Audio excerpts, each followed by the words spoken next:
नमस्कार दोस्तों, मैं जियालाल मौर्य आपका साथी। मैं एक ओला ड्राइवर हूं और मैं अपने सभी ड्राइवर भाइयों से, अभी सभी चालकों से ये बोलना चाहूँगा कि ओला ने और उबर ने अपने ऐप चालू कर दिए हैं, लेकिन ड्यूटी भी आ रही है। और जब मैंने अभी कंपनी में बात किया और उनसे पूछा कि हमारी सुरक्षा के बारे में आपने क्या ध्यान किया है और हमें आप क्या फैसिलिटी दे रहे हैं, क्योंकि इस समय में अगर हमें कोई बीमारी लग जाती है या कोई समस्या हमारे साथ हो जाती है जिससे हमारा पूरा परिवार खतरे में पड़ सकता है, तो उनका जवाब सिर्फ ये है कि ये ड्यूटी आपको करनी है और क्या सुरक्षा है, कुछ नहीं हमारी तरफ से। हम कोई आपको सुरक्षा नहीं दे रहे हैं, कोई बीमा नहीं दे रहे हैं, कुछ नहीं दे रहे हैं। आपका दिल करे काम करो, आपका दिल करे मत करो, हम आपसे बहस नहीं करना चाहते।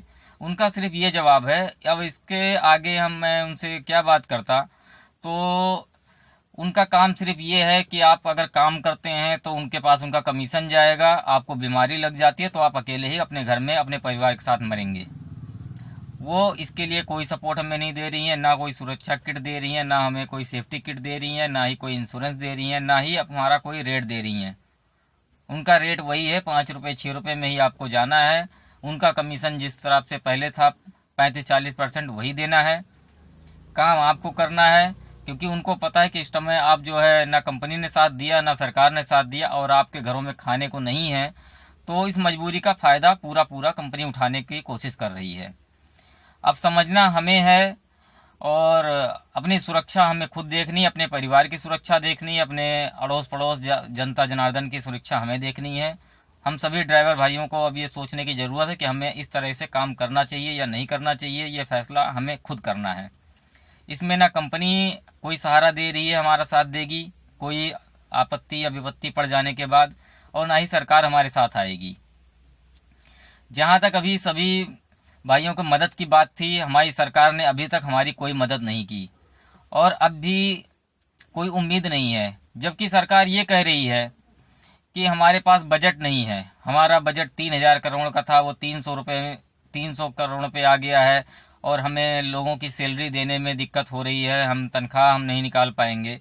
वहीं मैं अपनी सरकार से पूछना चाहूँगा, अपने केजरीवाल जी से पूछना चाहूँगा कि सर, जहाँ पे आपने शराब के ठेके खुलवा दिए, इतना उसके ऊपर टैक्स आपने बढ़ा दिया ताकि ये जो पैसे की कमी हुई है आपकी पूरी हो जाए, वहीं मैं आपसे ये भी सवाल करना चाहूँगा सर कि हम लोग लॉकडाउन के चलते अपने अपने घरों में बैठे हैं, हमें कहीं से कोई तनख्वाह नहीं मिलनी है, हमारे पास खर्चे के लिए पैसे नहीं हैं और आप कह रहे हैं हम घाटे में जा रहे हैं, हमारे पास पैसा नहीं है।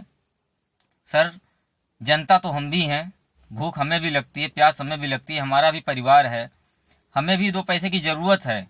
आप हमारी मदद नहीं कर रहे हैं, हमें 1 रुपया कहीं से नहीं मिल रहा है। और वहीं पे आप जिनको तनख्वाह देने की बात कर रहे हैं वो भी लॉकडाउन के अंदर अपने घरों में बैठे हुए हैं, जिनकी सालों साल आप तनख्वाह दे रहे हैं। किसी की सैलरी 50,000 है, किसी की सैलरी 70,000 है, किसी की सैलरी 1 लाख है। उनको भी तो घर बिठा करके आप सैलरी दे रहे हैं। तो जनाब, ऐसा क्यों नहीं हो सकता जब हम बैठ करके अपने घर में, हमें 5 रुपए की मदद नहीं मिल रही है और एक आदमी को आप 50,000 रुपये घर बिठा के दे रहे हैं? ऐसा क्यों है? वो भी देश के नागरिक हैं, मैं भी देश का नागरिक हूँ, हमारी तमाम जनता भी देश की नागरिक है, हमारे सारे चालक भाई भी नागरिक हैं। ये ऐसा कैसा हो सकता है सर? ये आपका कैसा कानून है कि जहाँ पे हम लोग अपने घरों में, हमें 5 रुपए की आज तक मदद नहीं मिली, हम अपने घरों में भूखे मर रहे हैं, वहीं पर आप उन्हें बिठा करके, क्योंकि ये सरकारी जॉब है इनकी, जो कि इनको 50,000 रुपये, 60,000 रुपये, लाख रुपए इनको घर बैठे तनख्वाह मिल रही है, जहाँ पे हम लोगों को 5 रुपए की मदद आप देना चाहते हैं और आप कह रहे हैं बजट नहीं है। ऐसा क्यों नहीं हो सकता सर कि जहाँ पे वो लोग भी काम नहीं कर रहे हैं, सिर्फ सरकारी नौकरी है उनकी, जिसकी 50,000 तनख्वाह है, उनको इस ऐसे घड़ी में आप 25,000 तनख्वाह दीजिए ना? ऐसा क्यों नहीं हो सकता? जो 25,000 बचता है उसको आप गरीब आदमियों में, गरीब जनता में उनकी मदद करिए। जिसकी तनख्वाह 1 लाख रुपए है उसको भी तो आप घर बिठा के फ्री में दे रहे हैं, उनकी भी आधी तनख्वाह काटिए। जिसकी पेंशन 20,000 25,000 जा रही है, उनकी आधी पेंशन करिए। जितने लोग सरकारी में बैठ करके सरकारी नौकरी के हिसाब से तनख्वाह ले रहे हैं, पेंशन ले रहे हैं, इस जब घड़ी में किसी के ऐसे भी लोग बैठे हुए हैं, हम जैसे गरीब लोग हैं, बहुत से गरीब लोग हैं जिनके पास 1 रुपए की मदद नहीं पहुंच पा रही है इस वजह से, क्योंकि आपके पास बजट नहीं है। तो फिर सर ये बजट आप क्यों निकाल रहे हैं? उनकी भी तनख्वाह रोकिए, उनकी भी पेंशन रोकिए। अगर उनको घर बिठा करके आप 1-1 लाख रुपए सैलरी दे रहे हैं, 50,000 सैलरी दे रहे हैं और काम वो कुछ भी नहीं कर रहे हैं, तो उनको भी हमारी ही कैटेगरी में जोड़िए ना इस समय। ऐसा तो नहीं कि खुशी का माहौल चल रहा है, हर किसी के साथ परेशानी है, हर कोई भुखमरी के कगार पे बैठा हुआ है, महामारी छाई हुई है पूरे देश में। तो क्या मदद करने का जज्बा सिर्फ गरीब आदमी के लिए ही है सर? उन लोगों के लिए क्यों नहीं है? आपने बनाया है ऐसा नियम। वो लोग कंट्रीब्यूशन इसमें क्यों नहीं कर रहे हैं? वो लोग इसमें हाथ क्यों नहीं बटा रहे हैं ऐसी महामारी में? ये तो आपका फर्ज है सर, वो आपसे बढ़ के तो नहीं है। एक आदमी घर पे बैठा है, उसको 5 रुपए नहीं मिल रहा, एक आदमी अपने घर पे बैठा उसको 1 लाख रुपए मिल रहा है। क्यों मिल रहा है सर? ये गलत है। आपको इस चीज पे विचार करने की जरूरत है, आपको सोचने की जरूरत है, क्योंकि 10,000 20,000 अगर आप उनके घर में दे रहे हैं तो भी उनको रोटी खाने के लिए पैसा पर्याप्त हो जाएगा। जिसकी तनख्वाह 1 लाख रुपए है उसको 50,000 देंगे तो उस 50,000 का खाना नहीं खा पाएगा, उसका खर्चा फिर भी चलेगा। लेकिन ऐसा भी तो है जिसके घर में हम जैसे चालक लोग हैं, अपने अपने घरों में बैठे हैं, हमें तो 5 रुपए नहीं मिल रहा है, हम भी तो जी रहे हैं, आपसे उम्मीद लगाए बैठे हैं, हम जी रहे हैं, चाहे नमक रोटी खा के चाहे पानी पी के हम भी जी रहे हैं। लेकिन वहीं पे आप उनको 1 लाख रुपए दे रहे हैं, फिर आप कह रहे हैं कि हमारे पास बजट नहीं है। बजट कहाँ से होगा सर?